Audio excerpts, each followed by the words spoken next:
Rebirth of my little queen season 2 episode 15। Love को अपने सामने खड़ा देखकर द्रांश अनजान बनकर उसे देखने लगा। फिर दिव्य की तरफ देखते हुए उसने लव से कहा, बेबी गर्ल, मैंने क्या किया? मैं तो स्टडी रूम में अपनी मीटिंग कर रहा था। दिव्य जैसे ही मेरे पास आया वैसे ही तुम आ गई। भला इतनी देर में मैं उसे कैसे कुछ सिखा पाता? ये सुनकर लव मुंह बनाकर बोली, ज्यादा बनो मत। बोल तो ऐसे रहे हो जैसे तुमसे ज्यादा मासूम इस पूरी दुनिया में कोई होगा ही नहीं। अब देखो उसे, इतनी ज्यादा ठंड है मगर वो जमीन पर लेटा हुआ है, उसे उठाओ। द्रांश दिव्य की तरफ देखने लगा। तभी दिव्य और जोर जोर से रोते हुए बोला, मम्मा, अब आप दिव्य से प्यार नहीं करती। तभी तो दिव्य के पास सिस्टर नहीं है और आप दिव्य की बात भी नहीं मान रही है। लव अपनी कमर पर हाथ रखते हुए उससे सीरियस होकर बोली, दिव्य, यह ज्यादा हो रहा है। चलो उठो। वह अब द्रांश से अपना सारा ध्यान हटाकर दिव्य के पास आ गई। दिव्य ठंडे फर्श पर अपने गालों को रगड़ रहा था। उसके आंसुओं के कारण पूरा फर्श गीला पड़ गया था और उसका चेहरा भी एकदम लाल हो गया था। लव पहले तो गुस्से में थी, मगर जब वह उसके पास आई और उसका चेहरा देखा तो उसका सारा गुस्सा दूर हो गया। वो परेशान होकर प्यार से बोली, बेबी, डोंट क्राई। अभी तुम कितने छोटे हो, तुम लिटिल बेबी का ध्यान कैसे रखोगे? और मम्मा को भी तो कॉलेज जाना है ना, डैडी को ऑफिस जाना है, कौन रखेगा बेबी का ध्यान?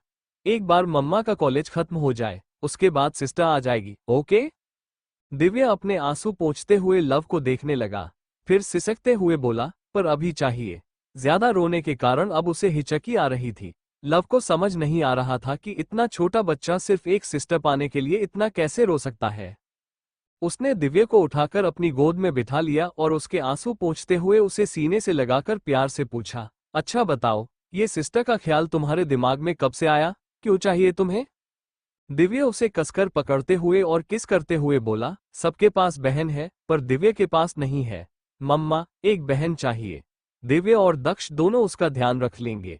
हम उसे अपने साथ किंडरगार्टन लेकर जाएंगे, तो आपको प्रॉब्लम भी नहीं होगी। आप आराम से कॉलेज जाएंगी। लव अपने माथे को पकड़ते हुए द्रांश की तरफ देखते हुए बोली, द्रांश, समझाओ इसे। एक बेबी लाना कोई बच्चों का खेल नहीं है। द्रांश तुरंत बोला, हाँ तो कौन अकेले लाने के लिए कह रहा है? मैं पूरी हेल्प करूंगा ना उसे पैदा करने में। और कौन तुम्हें कॉलेज जाने से रोक रहा है? मैं बेबी को अपने साथ ऑफिस लेकर जा सकता हूँ। उसकी ऐसी बात सुनकर लव गुस्से से बोली, तुमसे यह उम्मीद नहीं थी मुझे। दिव्य को समझाओ, वो ऐसी जिद छोड़ दे। द्रांश अपनी जगह से उठकर दोनों के पास आया। फिर वो भी जमीन पर बैठते हुए दिव्य के आंसू पोंछकर बहुत ही आराम से बोला, दिव्य, बेबी ऐसे इस दुनिया में नहीं आते हैं। इसके लिए तुम्हें जल्दी सोना पड़ेगा ताकि मम्मा और डैडी मिलकर मेहनत कर सके। तभी तो बेबी आएगा। उसके बाद तुम्हें 9 महीने तक और इंतजार करना होगा। लेकिन हाँ, बेबी आने की गारंटी मैं दे सकता हूँ, लेकिन वो लड़का होगा या लड़की, इसकी गारंटी मैं नहीं दे सकता। दिव्य जल्दी से बोला, ओके, पर बेबी चाहिए। लव हैरान थी दोनों की बातें सुनकर। वो दोनों को डांटते हुए बोली, एक मिनट, मैंने तो हाँ कहा ही नहीं है कि कोई बेबी आने वाला है। चुपचाप दोनों जाकर बिस्तर पर सो जाओ। दिव्य फिर से रोते हुए लव के गले लग गया। लव ने महसूस किया कि ज्यादा रोने के कारण अब उसकी बॉडी गर्म हो रही थी। उसने दिव्य को गोद में उठाकर बिस्तर पर लिटा दिया और उसे लाड़ से चुप कराया। लव ने दिव्य के माथे पर किस करते हुए कहा, ओके फाइन, लेकिन मेरी कुछ शर्तें हैं, उन्हें पूरा करना होगा, तभी तुम्हें बेबी मिलेगा। ये सुनते ही दिव्य ने एकदम से रोना बंद कर दिया और खुशी से चहकते हुए बोला, ओके, क्या शर्त है? उसकी एक्साइटमेंट देखकर लव मुस्कुराते हुए बोली, कितने ड्रामेबाज हो तुम, असली आंसू निकालकर मुझे इमोशनल ब्लैकमेल कर रहे हो। ये सुनकर दिव्य फिर से रोने लगा, तो लव उसे घूरते हुए बोली, अब तो मैंने हाँ कर दिया है, अब क्यों रो रहे हो? दिव्य तुरंत चुप होकर सीरियसनेस से पूछने लगा, पर बेबी आने में कितना समय लगेगा? दिव्य वेट नहीं कर पाएगा। उसकी मासूमियत और आंखों की चमक देखकर लव का मन पिघल गया। उसने दिव्य को अपने सीने से लगाते हुए उसके बाल सहलाए और प्यार से कहा, 9 महीने लगेंगे और उसके बाद बेबी तुम्हारी गोद में होगा। दिव्य खुशी से आंखें बंद कर लेता है। लव उसे तुरंत सॉक्स पहनाती है और देखती है कि 20 मिनट बीत चुके हैं। फिर वो दक्ष को देखती है, जो अब तक सो चुका था। उसने उसे अच्छे से कंबल से ढक दिया। दूसरी तरफ द्रांश अपनी जगह पर खड़ा किसी गहरी सोच में गुम था। जब लव ने उसे देखा तो वो उसकी तरफ आंखें छोटी करके देखने लगी। द्रांश वार्डरोब को देखते हुए सोच रहा था, मैंने इतने सारे प्रोटेक्शन के पैकेट खरीदे थे, अब तो सब बेकार गए। अगर लव को पता होता कि वो क्या सोच रहा था तो वह जरूर गुस्सा हो जाती। लव धीरे से अपनी जगह से उठी, फिर दक्ष को अच्छे से कंबल से ढककर द्रांश के पास आ गई। उसने उसके सामने चुटकी बजाई, लेकिन द्रांश अपनी सोच से बाहर नहीं आया। तब लव ने उसे हल्का सा हिलाते हुए कहा, द्रांश, द्रांश। द्रांश होश में आते हुए बोला, वॉट? लव ने गुस्से में उसके कॉलर को पकड़ लिया और जबरदस्ती उसे दूसरे कमरे में खींचकर ले गई। बगल वाले कमरे में जैसे ही लव कमरे में पहुंची, उसने दरवाजा अंदर से बंद कर लिया। फिर द्रांश को बेड पर धक्का देते हुए गिरा दिया। वो उसकी तरफ आईब्रो उठाकर देख रही थी। लव उसके पास झुकते हुए गाल पर किस करके बोली, अब इतने भी भोले मत बनो। मैंने अपने बेटे से वादा किया है कि उसे बेबी मिलेगा। अब मैं अकेले तो इसे लाने से रही, इसके लिए तुम्हें भी मेहनत करनी होगी। ये कहकर लव ने द्रांश की शर्ट निकाल दी। धीरे धीरे उसने अपने कपड़े भी उतारने शुरू कर दिए। द्रांश ने उसे गंभीरता से देखते हुए कहा, मैं तो हमेशा मेहनत करने को तैयार हूं, आखिर ऐसी मेहनत से मैं पीछे कैसे हट सकता हूं? उसने लव को अपनी बाहों में लिया और कमरे की लाइट बंद कर दी। थोड़ी ही देर में कमरे में जोश और रोमांस का माहौल बन गया। दोनों के कपड़े बिस्तर के नीचे पड़े हुए थे और पूरे कमरे में एक अलग ही आवाजें गूंज रही थीं, एक अलग ही मदहोशी फैली हुई थी। अगली सुबह दक्ष किचन से 2 गिलास मिल्क लेकर आया। लव दिव्य को गोद में लिए सोफे पर बैठी थी। दिव्य चुपचाप उसके सीने पर सिर रखकर आंखें बंद किए हुए था। उसने वूलन कपड़े पहने हुए थे। दक्ष ने मिल्क का गिलास लव को देते हुए कहा, मॉम, मिल्क। लव ने परेशान होकर मिल्क लिया और दिव्य के गालों को सहलाते हुए कहा था ना, कल रात को ज्यादा जिद मत करो। इतनी देर तक ठंडे फर्श पर लेटने के कारण सर्दी हो गई, अब थोड़ा मिल्क पी लो। दिव्या ने अपनी आंखें खोलकर मिल्क को देखा और अजीब सा मुंह बनाते हुए बोला, नहीं, इसे नहीं पीना है।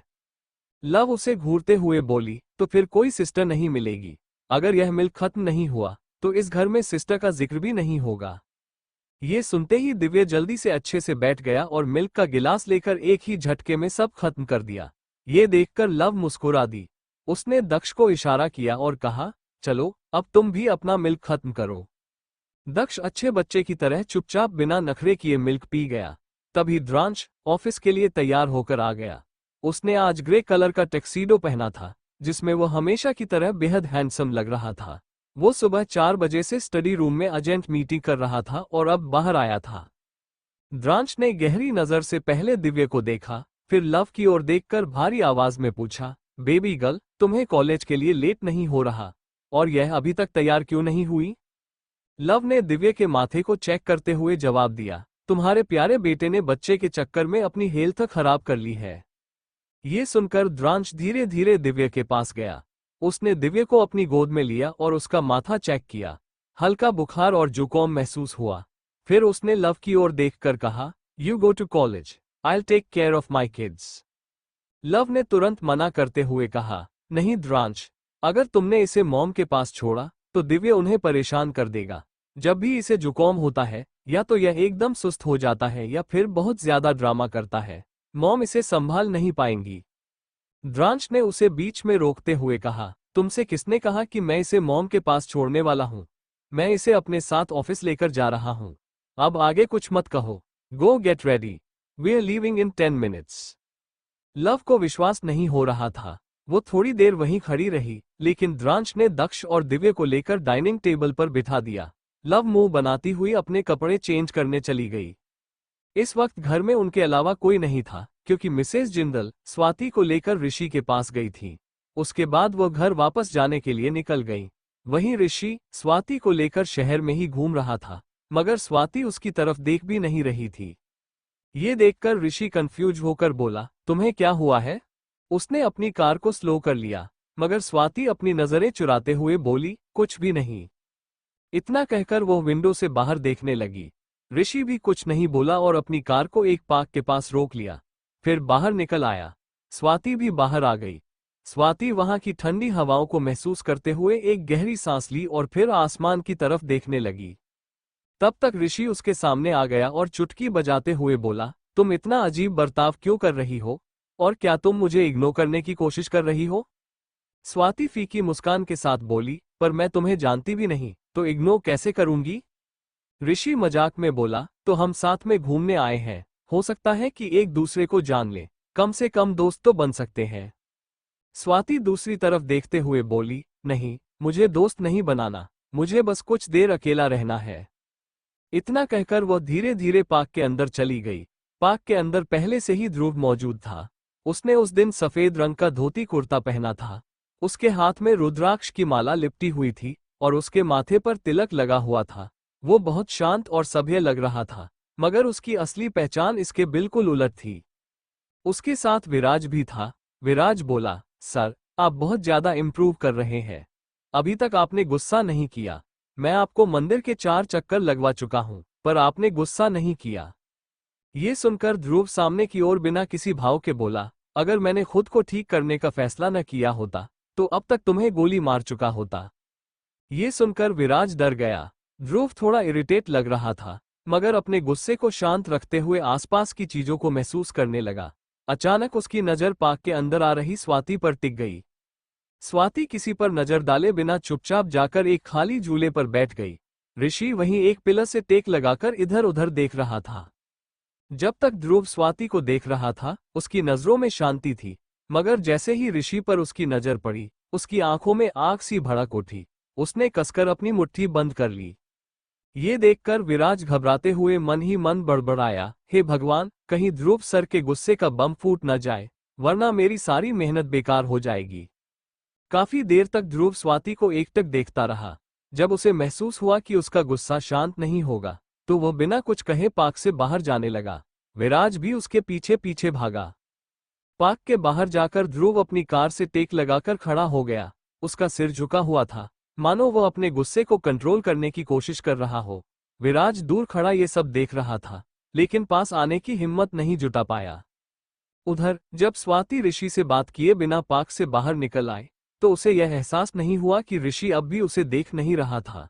वो ध्यान नहीं दे रही थी, लेकिन रोड के किनारे एक पत्थर से उसका पैर टकरा गया और वह गिर गई।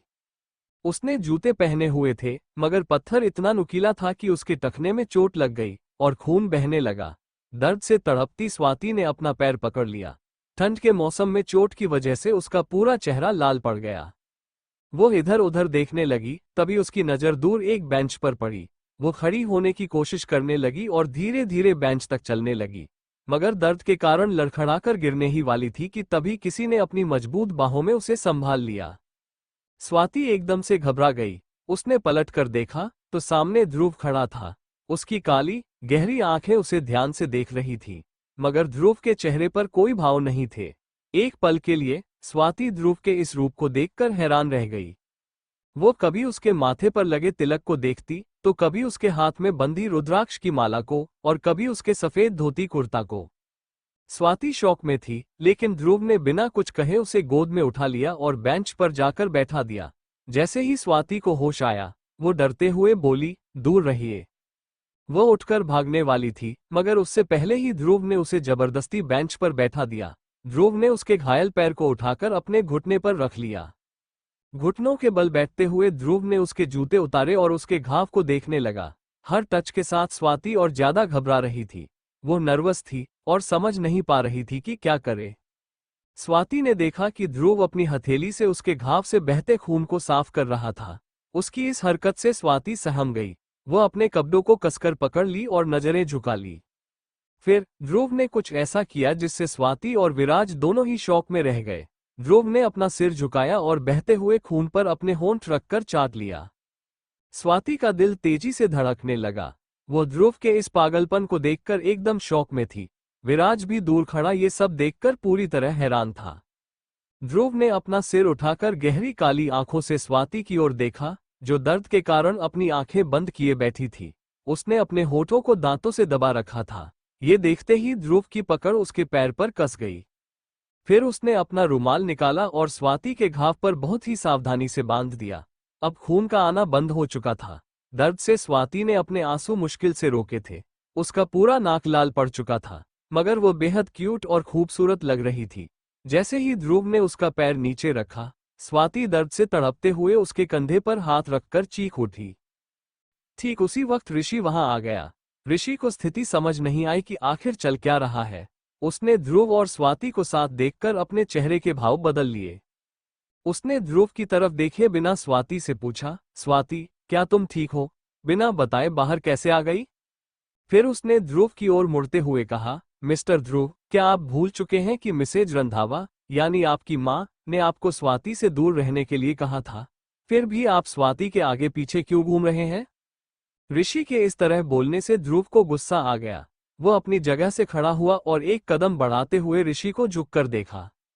ध्रुव की हाइट ऋषि से ज्यादा थी। वो दांत पीसते हुए बोला, मुझे किसी से सीखने की जरूरत नहीं है कि मुझे किसके पीछे जाना है और किसके नहीं। ऋषि मुस्कुराते हुए बोला, लेकिन अगर आपने स्वाति के साथ कुछ भी किया तो मुझे मजबूरन आंटी को बताना पड़ेगा। उन्होंने स्वाति को यहाँ मेरी जिम्मेदारी पर छोड़ा है। अगर उसे कुछ हुआ तो मुझे जवाब देना पड़ेगा। इतना कहते ही वो स्वाति को पकड़कर ले जाने लगा, लेकिन स्वाति के पैर में चोट थी, इसलिए वो चल नहीं पा रही थी। उसने जैसे ही एक कदम आगे बढ़ाया, वो गिरने लगी। ध्रुव ने तुरंत उसकी कमर में हाथ डालकर उसे गिरने से बचा लिया। स्वाति की दर्द भरी आवाज सुनकर ऋषि पलटा और उसकी ओर देखने लगा। उसने स्वाति के पैर को देखकर गंभीर होकर पूछा, क्या उसने तुम्हें नुकसान पहुंचाया है? बोलो। इतना कहते ही ऋषि ध्रुव को मुक्का मारने वाला था, लेकिन ध्रुव ने पहले ही उसकी कलाई पकड़ ली।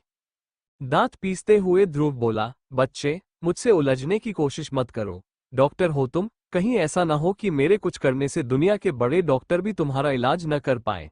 तुम मेरे भाई के पर्सनल डॉक्टर हो, सिर्फ इसलिए तुम्हें अभी छोड़ रहा हूं, वरना तुम्हारी लाश भी किसी को न मिलती। ये कहते ही ध्रुव ने अपना ध्यान ऋषि से हटाया और स्वाति की ओर देखा। वो दोनों की लड़ाई से परेशान थी। जब उसने देखा कि ध्रुव ने उसकी कमर से हाथ नहीं हटाया, तो उसने गुस्से में उसकी ओर देखते हुए कहा, मुझे जाना है, छोड़िए। लेकिन ध्रुव ने उसकी कमर से हाथ नहीं हटाया। अचानक वह झुका और स्वाति को ब्राइडल स्टाइल में अपनी गोद में उठा लिया। गिरने के डर से स्वाति ने जल्दी से उसके गले में हाथ डाल दिए और घबराते हुए बोली, यह क्या हरकत है? कहीं आप मुझे किडनैप तो नहीं कर रहे? मैं पहले ही बता रही हूँ, मैं आंटी से शिकायत कर दूंगी, पुलिस कंप्लेंट करूंगी। स्वाति जितना भी चिल्लाती रही, ध्रुव पर इसका कोई असर नहीं पड़ा। वो उसे अपनी कार की ओर ले जाने लगा। ऋषि तुरंत उसके सामने आ गया और गुस्से से बोला, ध्रुव, रुक जाओ, मुझे मजबूर मत करो कि मैं आंटी को सब कुछ बता दूं। अगर स्वाति को ले जाना है तो घर से लेकर जाओ। आंटी ने मुझे उसकी जिम्मेदारी दी है, इसलिए तुम उसे अभी नहीं ले जा सकते। ध्रुव के होठों पर एक अजीब सी मुस्कान आ गई। उसने ऋषि की आंखों में देखते हुए डेविल स्माइल के साथ कहा, उस पार्टी की रात को तुम्हें उसकी याद नहीं आई, जब तुम मेरी जाना को अकेला छोड़कर जा रहे थे? अगर उसकी इस हालत का कोई जिम्मेदार है तो वो तुम हो। तुम्हें अच्छी तरह पता था कि पार्टी में कैसे कैसे लोग आए थे, कोई रेपिस्ट, कोई गैंगस्टर, कोई कातिल और कोई क्रिमिनल। अगर किसी की भी नज़र मेरी जाना पर उस वक्त पड़ जाती तो तुम्हें अंदाजा भी है कि क्या हो सकता था। इस दुनिया में कितनी लड़कियों के साथ ऐसा होता है। उस रात वो मुझे ना मिली होती तो आज मेरी जाना जिंदा नहीं होती, लेकिन मैं उसे बचाने के लिए हमेशा हूं। इतना कहने के बाद वो फिर से स्वाति को लेकर जाने लगा। इस बार ऋषि ने गुस्से में उसकी बाजू पकड़ते हुए कहा, लेकिन वो तुमसे प्यार नहीं करती, वो मुझसे प्यार करती है। ये सुनकर ध्रुव साइको की तरह मुस्कुराने लगा। पास खड़ा विराज उसकी हालत देखकर घबरा गया। उसने खुद को संभालते हुए मन में कहा, ध्रुव सर की आंखें लाल हो रही हैं और उनके माथे की नसें उभर आई हैं। इसका मतलब है कि वह अपनी लिमिट तक पहुंच चुके हैं। उन्होंने अपने गुस्से को बहुत कंट्रोल करने की कोशिश की है, लेकिन अगर उन्होंने ज्यादा गुस्से को दबाया तो उनके माथे की नस फट सकती है। इससे वे कोमा में जा सकते हैं या उनकी जान भी जा सकती है। मुझे कुछ करना होगा। विराज जल्दी से इधर उधर देखकर कुछ सोचने लगा। फिर उसने कार का गेट खोला और घबराते हुए कहा, सर, आप मैडम को लेकर अंदर बैठ जाइए। स्वाति चिल्लाकर बोली थी, मुझे छोड़ो, कहाँ ले जा रहे हो? लेकिन ध्रुव ने उसकी बातों को अनसुना कर दिया था और उसे लेकर कार में बैठ गया था। ऋषि कुछ करने की कोशिश करता, इससे पहले ही विराज उसके सामने आकर मुस्कुराते हुए बोला था, मिस्टर ऋषि, चिंता मत कीजिए। ध्रुव सर मैडम को उनके घर ही छोड़ने जा रहे हैं, क्योंकि उनके पैर में चोट लगी है। आप चाहें तो उनके घर जाकर देख सकते हैं, उन्हें कुछ नहीं होगा। इतना कहकर विराज ड्राइविंग सीट पर बैठ गया था और कार तेजी से चला दी थी। ऋषि बस कार को जाते हुए देखता रहा था। ध्रुव लगातार स्वाति के चेहरे को देख रहा था। स्वाति खिड़की की ओर बैठी थी और उसके पैर में अब भी दर्द हो रहा था। उसने अपने नीचे वाले होंठ को दबा रखा था। ये देखकर ध्रुव की आंखों में एक गहरी चाह दिखी थी, लेकिन उसने जल्दी ही अपने भाव छुपा लिए थे। स्वाति को जब महसूस हुआ कि ध्रुव उसे देख रहा है, तो उसने उसे घूरकर देखा था। ध्रुव बिना किसी एक्सप्रेशन के सामने देखने लगा था। पूरे समय कार में शांति छाई रही थी। कुछ ही देर में रंधावा मेंशन आ गया था।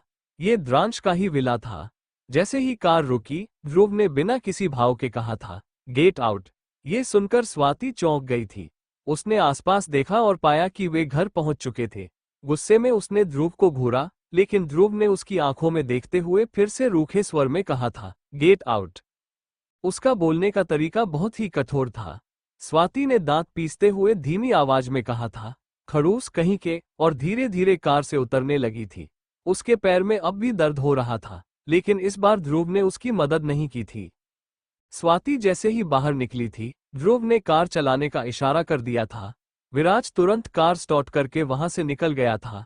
स्वाति गुस्से में बुदबुदाई थी, बेरहम, वहां तो ऐसे दिखा रहे थे जैसे इन्हें मेरी कितनी फिक्र है, और अब ऐसे रिएक्ट कर रहे हैं जैसे मुझे देखना भी पसंद नहीं करते। काली आंखों वाले बगड़ बिल्ले। वो मुंह बनाते हुए जाने लगी थी। उधर दूसरी तरफ लव कॉलेज गई थी। सभी क्लास अटेंड करने के बाद जैसे ही वो कॉलेज के बाहर पहुंची थी, उसने देखा कि मिस्टर माहेश्वरी अपनी कार से टेक लगाकर खड़े थे। उनकी पर्सनैलिटी अभी भी दमदार थी। जितने एरोगेंट थे, उतने ही आज भी हैंडसम लग रहे थे। वो अपनी फिटनेस का खास ध्यान रखते थे और अपनी उम्र से काफी छोटे लगते थे। मिस्टर माहेश्वरी ने लव की ओर कदम बढ़ाए थे। लव मुस्कुराते हुए उनसे गले लगकर बोली थी, डैडी आप यहाँ? बाकी स्टूडेंट्स लव और मिस्टर माहेश्वरी को देखकर जल रहे थे। मिस्टर माहेश्वरी ने लव के कंधे पर हाथ रखा था और उसे अपनी कार की ओर ले गए थे। कार के अंदर बैठते ही कार्तिक ने गाड़ी स्टार्ट कर दी थी। मिस्टर माहेश्वरी ने एक रिपोर्ट लव के हाथों में दी थी और पढ़ने का इशारा किया था। लव कंफ्यूज थी, लेकिन जैसे ही उसने रिपोर्ट पढ़ी थी, उसकी आंखें बड़ी हो गई थीं।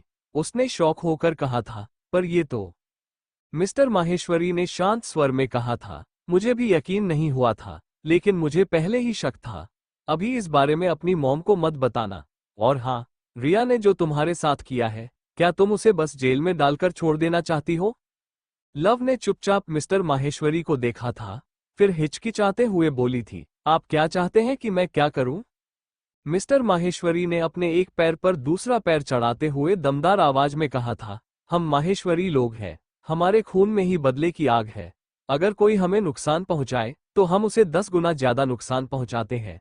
लेकिन तुम्हारी मॉम ऐसी नहीं है। मैं जानना चाहता हूं कि तुम्हारी सोच मेरी जैसी है या तुम्हारी मॉम जैसी। लव थोड़ी हैरान तो हुई थी, लेकिन उसने ज्यादा रिएक्ट नहीं किया था। उसने खिड़की की ओर देखते हुए कहा था, आपने सही कहा। 10 गुना क्यों, उस इंसान को उससे भी ज्यादा भुगतना होगा। और सिर्फ रिया नहीं, रुद्रानी और अथर्व को भी, क्योंकि डैडी अथर्व भी दोनों के साथ मिला हुआ था। आपको शायद पता नहीं होगा, लेकिन उन्होंने आपको एक ऐसी दवा देने की कोशिश की थी जिससे आपकी हालत भी वैसी हो सकती थी जैसी आज रुद्रानी की है। मिस्टर माहेश्वरी ने गंभीरता से सिर हिलाते हुए कहा था, मुझे सब पता है। लव ने हैरानी से उनकी ओर देखा था। मिस्टर माहेश्वरी ने उसके बालों को सहलाते हुए मुंह बनाकर कहा था, अपने डैडी को इतना कम मत समझो। मैं कुछ बोलता नहीं, इसका मतलब यह नहीं कि मुझे कुछ पता नहीं। और हाँ, तुम्हारी वो कहानी कि तुम द्रांश को पहले से जानती हो और उससे पहले ही शादी कर ली थी, तुमने क्या सोचा, तुम्हारे डैडी उस कहानी पर यकीन कर लेंगे? लव को ये सुनकर शर्मिंदगी महसूस हुई थी, लेकिन वो चुप रही थी। मिस्टर माहेश्वरी उसे गले लगाते हुए प्यार से बोले थे, चिंता मत करो, मैं तुमसे नाराज नहीं हूं। बस दोबारा मुझसे झूठ मत बोलना। मुझे बहुत हर्ट होता है। अगर तुम्हें लगे किसी बात पर मैं गुस्सा हो सकता हूं, तो मुझसे डायरेक्ट कहना। मैं तुम पर कभी गुस्सा नहीं करूंगा। ये सुनकर लव के दिमाग में एक ख्याल आया था, लेकिन वो उसे बोलने से घबरा रही थी। मिस्टर माहेश्वरी उसकी बॉडी लैंग्वेज देखकर समझ गए थे। वो उसके बालों को सहलाते हुए बोले थे, क्या हुआ, क्या तुम मुझसे कुछ कहना चाहती हो? तो बोलो। लव दिव्य के बारे में सोचते हुए मासूम चेहरा बनाकर बोली, डैडी, मुझे याद है आपने द्रांश से कहा था कि हम, मेरा मतलब। वो आगे बोल नहीं पाई क्योंकि वो अपने डैडी से यह बात करते हुए शर्मिंदगी महसूस कर रही थी।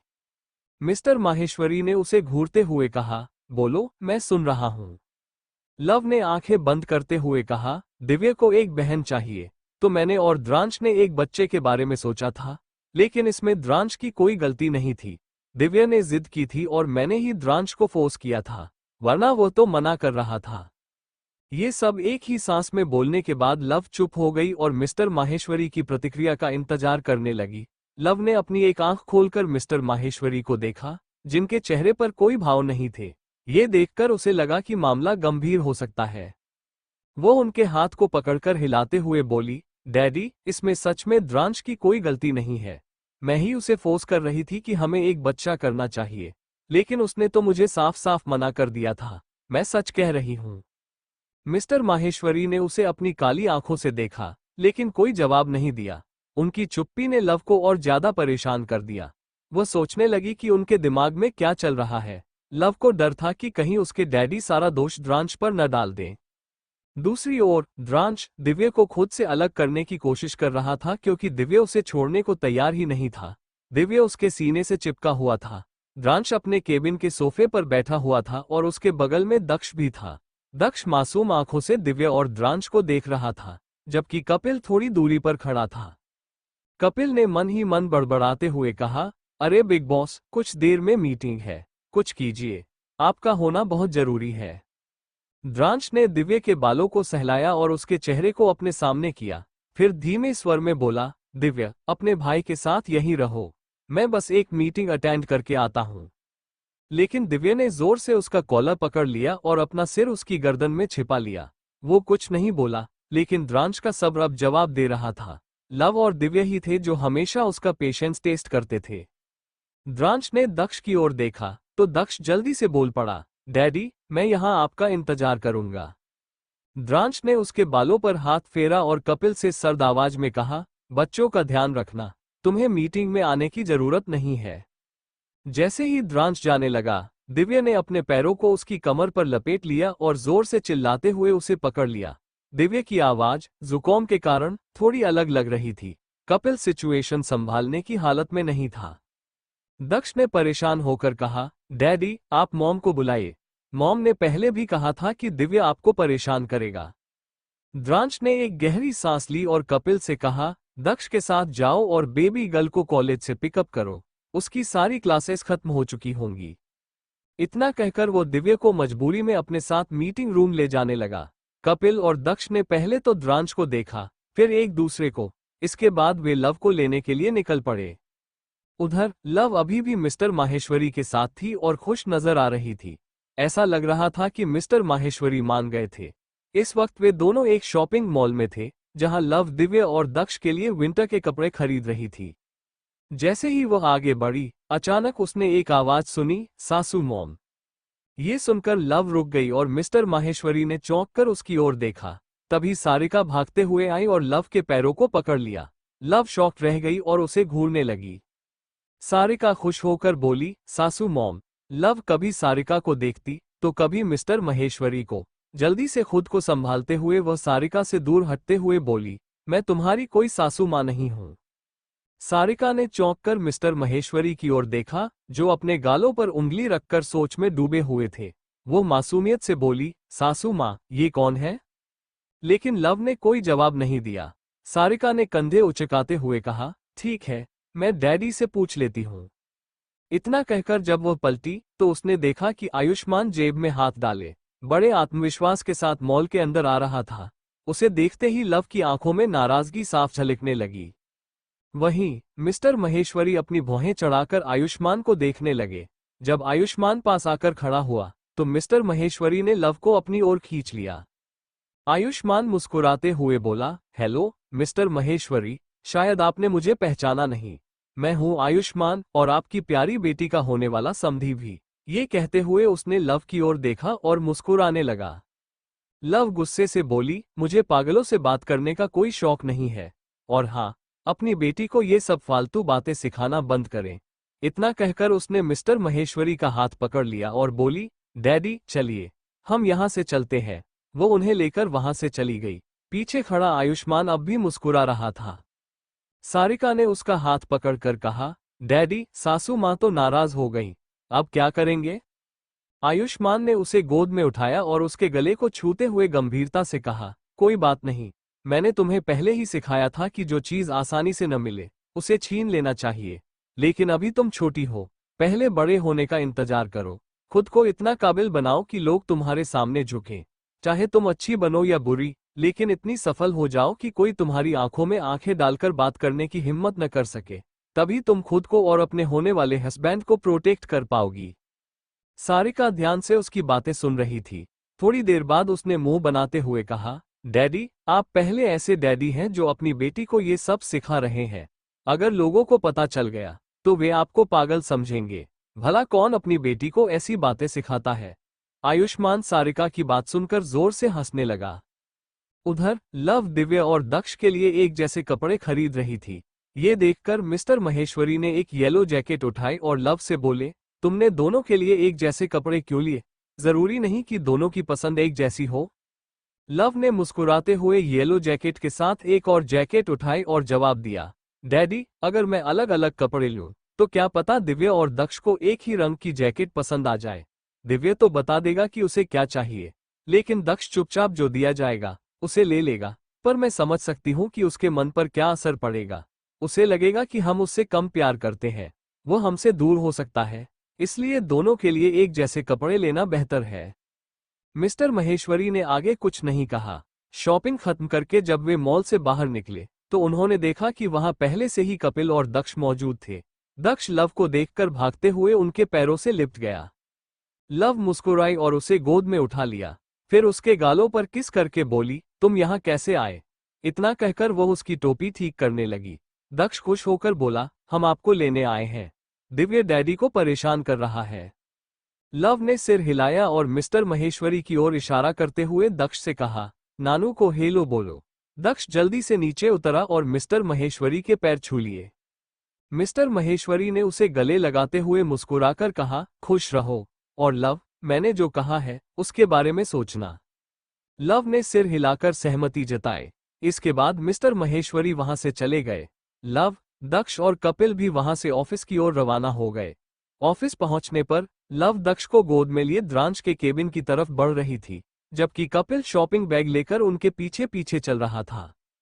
केबिन में पहुंचने पर लव ने देखा कि वहां कोई नहीं था। वो कपिल की ओर मुड़ी और पूछा, दिव्या कहाँ है? कपिल ने बैग को सोफे पर रखा और आदर से जवाब दिया, मैडम, दिव्या इस वक्त बिग बॉस के साथ होगा और बिग बॉस एक मीटिंग में बिजी है। लव परेशान होकर बोली, हे भगवान, वो उसे मीटिंग में ले गया है। जरूर उसने तमाशा किया होगा। फिर उसने जल्दी से कपिल को आदेश दिया, दिव्या को लेकर आओ। कपिल ने शांत स्वर में जवाब दिया, मैडम, आप बेवजह टेंशन ले रही हैं। दिव्या जब से आया है वो बिल्कुल शांत है। उसने न कोई शैतानी की है, न किसी को परेशान किया है। लव मुस्कुराकर बोली, अगर ऐसा है तो आगे जो होगा उसकी जिम्मेदारी तुम्हारी। बाद में यह मत कहना कि मैंने कुछ बताया नहीं। फिर उसने दक्ष को प्यार से गोद में लिया और उसके गालों को सहलाते हुए बोली, बेबी, तुम्हें भूख लगी है? दक्ष ने सिर हिला दिया। लव ने उसे सोफे पर बैठाते हुए मुंह बनाकर कहा, तो फिर तुम बोलते क्यों नहीं? मुझे कैसे पता चलेगा कि तुम्हें भूख लगी है? ये कहकर उसने उसे गुदगुदी करनी शुरू कर दी। दक्ष हंसते हुए बोला, मम्मा, बस, अब और नहीं। लव मुस्कुराते हुए बोली, अगली बार से ऐसे चुप रहोगे? दक्ष ने तेजी से कहा, नहीं, नहीं। लव ने गुदगुदी करना बंद कर दिया। दोनों जोर से हंसने लगे। वहीं दूसरी तरफ मीटिंग रूम का माहौल अजीब था। दिव्या पहले तो द्रांश की गोद में था। मीटिंग बहुत ही शांति से चल रही थी, मगर दिव्या ने अपनी आंखें खोलकर आसपास देखा। उसकी आंखें थोड़ी सी लाल थीं। वहां पर जो बड़ी सी टेबल रखी थी वो रेक्टेंगल शेप में थी। दिव्या द्रांश की गोद से टेबल पर चढ़कर बैठ गया, लेकिन द्रांश ने ज्यादा ध्यान नहीं दिया। वो बहुत ही गौर से प्रेजेंटेशन को देख रहा था। दिव्या घुटनों के बल धीरे धीरे चलते हुए मैनेजर के पास पहुंचा और उसके पास रखी पानी की बोतल को उठाकर पीने लगा। मैनेजर कुछ भी बोलने की हिम्मत नहीं कर सका। दिव्या के दिमाग में एक आइडिया आया। उसने देखा कि जितने लोग वहां बैठे थे सभी के सामने पानी की बोतल रखी थी। वो पूरे टेबल पर घूम घूम कर सभी की बोतलें इकट्ठा करके द्रांश के पास रख देता। फिर वो मैनेजर की गोद में कूद गया। मैनेजर ने एक नज़र द्रांश को देखा तो दिव्या ने उसके मुंह पर उंगली रखते हुए धमकी दी, डैड को मत बताना। वरना दिव्य के दांत बहुत तेज है, अभी काट लूंगा। ये सुनकर मैनेजर हैरानी से उसे देखने लगा। दिव्य जल्दी से चेयर से नीचे उतर गया। वहां थोड़ा सा अंधेरा था और दिव्य टेबल के नीचे घुस गया। दिव्य घुटनों के बल चलते हुए एक एक करके सभी के शूज के लेस आपस में बांध देता। सभी मीटिंग में इतने खो गए थे कि उन्हें इसका एहसास भी नहीं हुआ। दिव्य टेबल के नीचे से बाहर निकल आया। मीटिंग रूम के लेफ्ट साइड में एक टेबल और कपबोर्ड था, जहां पर हर एक चीज सलीके से रखी थी। दिव्य वहां पहुंच गया। हल्की रोशनी में उसने देखा कि वहां ब्लू पेपर्स, टेप, कैंची, स्टेपलर जैसी चीजें रखी थीं। उसने कैंची उठा ली। दिव्य टेबल पर बैठकर जितनी फाइलें थीं, उनमें से एक एक पेज निकालकर कैंची से काटने लगा। मीटिंग लगभग 3 घंटे तक चली। 3 घंटे बाद प्रोजेक्टर बंद हो गया और लाइट्स ऑन हो गई। द्रांश अभी भी बहुत ही गंभीरता से सामने देख रहा था। उसके लेफ्ट साइड में एक दूसरी कंपनी के सीईओ बैठे थे, जिनके साथ उसकी मीटिंग थी। सीईओ की उम्र लगभग 45 साल थी और उनका नाम मिस्टर देव था। मिस्टर देव मुस्कुराते हुए द्रांश से बोले, मिस्टर रंधावा, मुझे उम्मीद है आपको हमारा प्रेजेंटेशन पसंद आया होगा। क्यों ना हम इस डील पर अभी साइन कर लें? द्रांश ने भावशून्य चेहरे से मिस्टर देव को देखा और अपने एक पैर पर दूसरा चढ़ाते हुए कहा, इतनी भी क्या जल्दी है? अभी तो आपने प्रेजेंटेशन दिखाया और आप चाहते हैं कि हम तुरंत डील साइन कर लें। मिस्टर देव मुस्कुराते हुए बोले, इस डील पर मैंने बहुत मेहनत की है। मेरी कंपनी के लोगों ने दिन रात एक कर यह प्रेजेंटेशन तैयार किया है, और भी कई सीक्रेट प्रेजेंटेशन है जो फाइल्स में है। मैं आपको वह दिखाना चाहूंगा। द्रांश ने सहमति में सिर हिलाया। मिस्टर देव ने अपने असिस्टेंट को इशारा किया। असिस्टेंट रूम के साइड में रखी बेंच के पास गया। जैसे ही उसने वहां देखा, उसकी आंखें फटी की फटी रह गईं। वो जोर से चिल्लाया, नहीं। उसकी इतनी तेज आवाज सुनकर मिस्टर देव ने गुस्से से कहा, तुम्हें मैंने फाइल लाने के लिए कहा था, चिल्लाने के लिए नहीं। क्या तुम मेरी बात काट रहे हो? वो गुस्से से टेबल पर हाथ पटकते हुए बोले। असिस्टेंट डरते हुए बोला, नहीं सर, ऐसी बात नहीं है। उसने बेंच की ओर इशारा किया। मिस्टर देव ने जैसे ही सामने देखा, उनके होश उड़ गए। उन्होंने घबराकर चिल्लाया, मेरी प्रेजेंटेशन, मेरी डिजाइन्स, सब बर्बाद हो गया। इतना कहते हुए मिस्टर देव को जैसे चक्कर आने लगा। वहीं द्रांश ने अपनी एक आईब्रो उठाई और पलटकर बेंच की ओर देखा। उसकी आंखें भी डार्क हो गईं, क्योंकि नीचे सिर्फ कटे हुए पेपर पड़े थे। द्रांश ने देखा कि बेंच पर दिव्य कैंची लेकर फाइल्स काट रहा था। उसने लगभग सारी फाइल्स काट डाली थी, बस एक आखिरी पेज बचा था। सभी हैरान और स्तब्ध होकर देख रहे थे। उसी वक्त कपिल मीटिंग रूम के अंदर आया। वह भी सामने का नजारा देखकर पूरी तरह से हैरान था। द्रांश अपनी जगह से खड़ा हो गया। जैसे ही वो दिव्य के पास पहुंचा, तब तक दिव्य ने आखिरी पेज भी पूरी तरह से काट दिया था। ऐसा लग रहा था उसने बहुत मेहनत कर ली थी और वो बहुत थक गया था। दिव्य ने अंगड़ाई लेते हुए जैसे ही सामने द्रांश को देखा, तुरंत उसके ऊपर चढ़ते हुए धीमी आवाज में बोला, डैडी, दिव्य थक गया है, अब दिव्य को सोना है। इतना कहते ही उसने अपने पैर द्रांश की कमर पर लपेट लिए और अपनी आंखें बंद कर उसके कंधे पर सिर रख दिया। दिव्य की इस बात पर सब लोग फिर से शॉक में रह गए। कपिल ने आसपास कटे हुए कागजों को देखकर मन ही मन सोचा, इतना सारा कांड करने के बाद ये बच्चा कह रहा है कि यह थक गया है और इसे सोना है। अब बिग बॉस मिस्टर देव को क्या एक्सप्लेन देंगे? इतना सोचते हुए कपिल ने द्रांश के चेहरे को गौर से देखना शुरू कर दिया। द्रांश बिना किसी भाव के बोला, क्लीन द मेस। किसी को समझ नहीं आया कि द्रांश किससे कह रहा है, इसलिए सभी अपनी जगह से खड़े होकर आगे बढ़ने ही वाले थे कि अचानक सब लड़खड़ाते हुए एक एक कर वहीं गिरने लगे। ये देखकर द्रांश ने गुस्से में उन सभी को घूरा। वहीं कपिल को समझ नहीं आया कि आखिर हुआ क्या। नीचे गिरने वालों में मिस्टर देव भी शामिल थे। कपिल जल्दी से भागते हुए मिस्टर देव के पास पहुंचा और उन्हें उठाने की कोशिश करते हुए बोला, मिस्टर देव, आप ठीक तो हैं? आपको क्या हुआ? आप कैसे गिर गए? मगर मिस्टर देव खुद को उठा नहीं पा रहे थे। तभी कपिल की नजर उनके जूतों पर पड़ी। उसने देखा कि मिस्टर देव के जूतों के फीते आपस में बंधे हुए थे, जिसकी वजह से वे जमीन पर गिर गए थे। कपिल ने चारों ओर नजर दौड़ाई और देखा कि सभी के जूतों के लेस आपस में बंधे हुए थे। ये देखकर वह अपनी बड़ी बड़ी आंखों से दिव्य को घूरने लगा। कपिल ने तुरंत झुककर मिस्टर देव के जूते खोल दिए। जैसे ही मिस्टर देव खड़े हुए, वे अपनी कोहनी को सहलाते हुए द्रांश से गंभीरता से बोले, मिस्टर रंधावा, आपको मुझे एक्सप्लेन करना होगा। मेरे 6 महीने की मेहनत को आपके बेटे ने बर्बाद कर दिया। मेरे पास तो इसकी कोई कॉपी भी नहीं है। द्रांश ने दिव्य को आराम से गोद में उठाया और बिना पीछे देखे ठंडी आवाज में कहा, कपिल, एक्सप्लेनेशन दे दो। इतना कहकर वो किसी राजा की तरह वहां से निकल गया। कपिल का दिमाग झंझना गया। उसने मन ही मन सोचा, मैं क्यों एक्सप्लेनेशन दूं? क्या मैं इस कंपनी का सीईओ हूं? एक काम करिए, पूरी कंपनी मेरे नाम कर दीजिए, फिर मैं एक्सप्लेनेशन दूंगा। मगर ये सब वो केवल अपने मन में ही सोच सकता था। द्रांश जैसे ही केबिन में पहुंचा, लव वहां अकेली थी। द्रांश को आते देख लव ने नजरें उठाकर उसकी ओर देखा और आराम से पूछा, कहीं उसने तुम्हें परेशान तो नहीं किया? द्रांश कुछ पल के लिए रुका। उसने सोए हुए दिव्य की मासूम सूरत को देखा और उसके माथे पर धीरे से हाथ फेरते हुए कमरे की ओर बढ़ गया। उसने बड़े प्यार से उसे केबिन से अटैच रूम में सुलाया, कंबल ठीक किया और कुछ क्षणों तक उसे यूं ही निहारता रहा। फिर दरवाजा बाहर से बंद कर वो धीरे धीरे वापस केबिन में लौटा। उसकी चाल में अब एक अलग ठहराव था, थोड़ा थका हुआ, थोड़ा उलझा हुआ। लव, जो चुपचाप बैठी हुई थी, उसकी ओर देखते हुए मुस्कुराई। कहीं दिव्य ने तुम्हें ज्यादा परेशान तो नहीं किया? उसने हल्के से पूछा। द्रांश ने धीमे स्वर में सिर हिलाया, नहीं, बस इतना ही कहा। वो लव के पास आया, उसके सामने बैठा और कुछ पल तक उसे बस देखता रहा। उसकी नजरों में कई अधूरी बातें थीं, जिनके लिए शब्द कम पड़ रहे थे। लव ने उसकी आंखों में झांकते हुए कहा, ऐसा लगता है मिस्टर द्रांश रंधावा के इरादे कुछ गहरे हैं। द्रांश के होठों पर एक हल्की मुस्कान उभरी। पूरे नेक नहीं है, उसने धीरे से कहा, मानो किसी पुराने जख्म की हल्की टीस हो। लव जैसे ही उठने लगी, द्रांश ने उसका हाथ पकड़ लिया। इस बार उसकी पकड़ में कोई जबरदस्ती नहीं थी, सिर्फ एक गुजारिश थी, एक लम्हा जो दोनों के बीच खामोशी से बह रहा था। लव उसकी उंगलियों के स्पर्श से कुछ अनकहा महसूस कर रही थी। उसके गले से एक धीमी आवाज निकली, द्रांश, क्या हम बस थोड़ी देर यूं ही बैठ सकते हैं? द्रांश ने उसे अपने पास खींच लिया। उसकी बाहों में एक गहरी शांति थी, जैसे कोई तूफान थम गया हो। न मगर अगले ही पल उसने खुद को अलग कर लिया।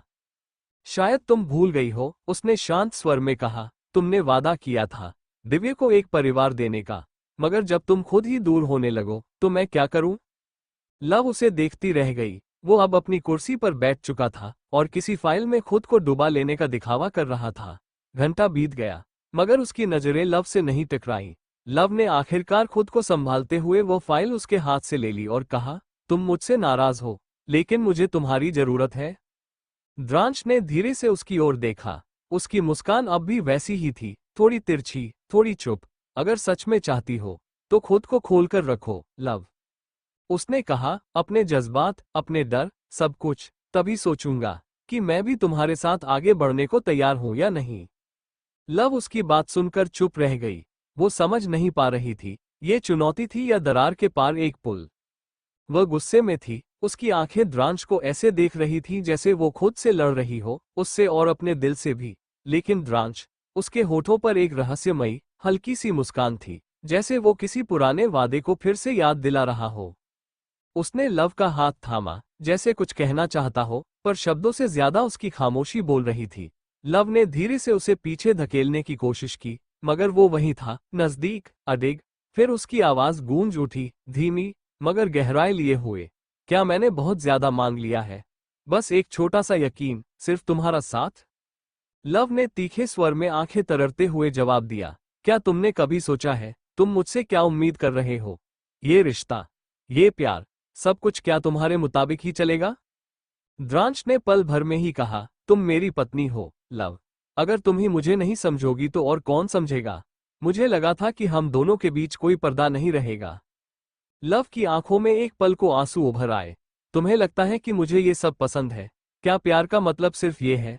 मैंने तुम्हें अपनी जिंदगी में इसलिए शामिल नहीं किया था कि तुम हर बात को अधिकार समझो। तुम्हें अंदाजा भी है कल रात के बाद मैं कितनी टूटी हुई महसूस कर रही हूं, और तुम जैसे कुछ हुआ ही नहीं। द्रांश की मुस्कान ढल गई।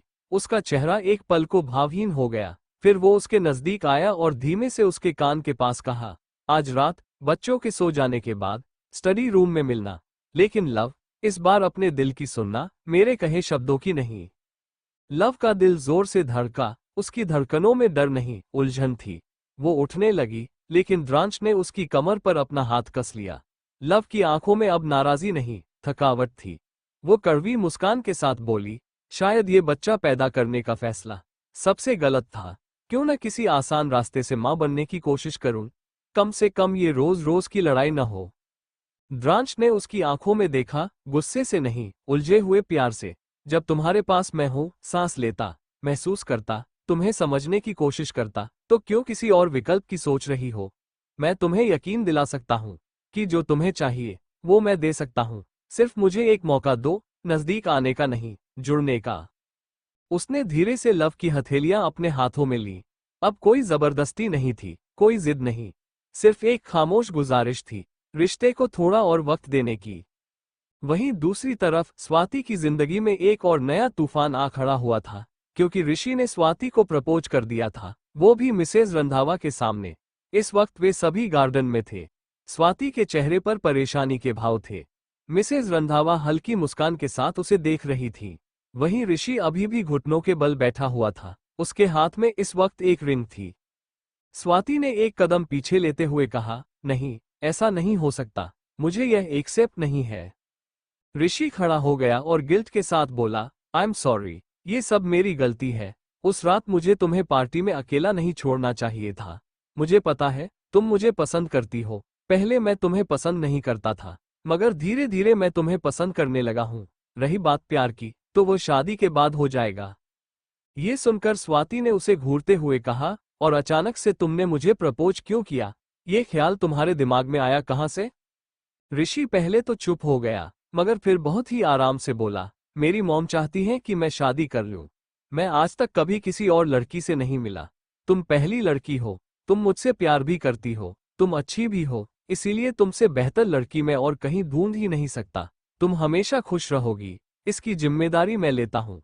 मेरी मॉम चाहती है कि यह शादी 2 दिन के अंदर हो। मुझे तुम्हारे फैमिली बैकग्राउंड से कोई प्रॉब्लम नहीं है। मिसेज रंधावा ये सुनकर मुस्कुराते हुए स्वाति का हाथ पकड़कर बोली, स्वाति, तुम्हारा इस बारे में क्या ख्याल है? चिंता मत करो, मैं तुम्हें फोर्स नहीं करूंगी। तुम्हारा जो भी फैसला है, मैं तुम्हारे साथ हूँ। अगर तुम ये शादी नहीं करना चाहती हो, तो कोई भी तुम्हें फोर्स नहीं कर पाएगा। इतना याद रखना। मुझे लगता है कि तुम्हें थोड़ा सोचने का वक्त चाहिए।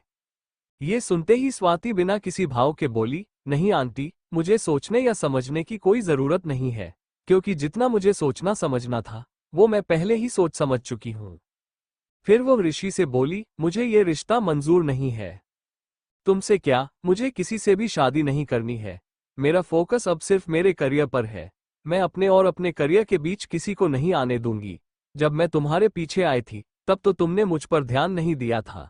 एक शरीफ इंसान भी अगर किसी को पसंद नहीं करता, तो भी उसे मुसीबत में नहीं डालता। मगर तुमने तो मुझे उन रेपिस्ट आदमियों के बीच अकेला छोड़कर चले गए थे। क्या होता अगर किसी ने मेरे साथ जबरदस्ती की होती? क्या आज मैं जिंदा होती? प्लीज, दोबारा ऐसी बकवास मेरे सामने मत करना। इतना कहते ही वो भागती हुई अपने कमरे में चली गई और कमरे को अंदर से बंद कर लिया। फिर वो बेड पर पेट के बल लेट गई, मगर उसकी आंखों में आंसू नहीं थे। वो लगातार अपनी खुली आंखों से सामने बिना किसी भाव के देख रही थी। ठीक 2 घंटे बाद लव और द्रांश को अर्जेंटली मिस्टर माहेश्वरी ने माहेश्वरी मेंशन बुलाया था। वे दोनों जैसे ही वहां पहुंचे, वहां का माहौल देखकर उन्हें थोड़ा अजीब लगा। लव जैसे ही स्वाति को देखती है, वो जल्दी से उसके पास जाकर उसका हाथ पकड़कर बोली, स्वाति, क्या हुआ है, तुम यहाँ पर? रुद्राक्ष, जो सोफे पर घमंड से बैठा हुआ था, लव को देखकर मुस्कुराते हुए बोला, हाँ, क्योंकि मैं और स्वाति 2 दिन के अंदर शादी करने वाले हैं। ये सुनते ही लव के ऊपर जैसे पहाड़ टूट पड़ा। उसे अपने कानों पर विश्वास ही नहीं हो रहा था। वहीं द्रांश के चेहरे पर कोई भाव नहीं थे। लव शौक होकर स्वाति के कंधे पर हाथ रखती है। तब स्वाति अपनी मुठियां कसते हुए हल्की मुस्कान के साथ लव से बोली, ये सच है, मैं शादी करने वाली हूँ। Thank you for listening. मुझे उम्मीद है आपको स्टोरी पसंद आई होगी। अगर आपको पसंद आई है तो प्लीज लाइक और कमेंट करना ना भूलें और मोर स्टोरीज के लिए सब्सक्राइब करें। मिलते हैं नेक्स्ट वीडियो में।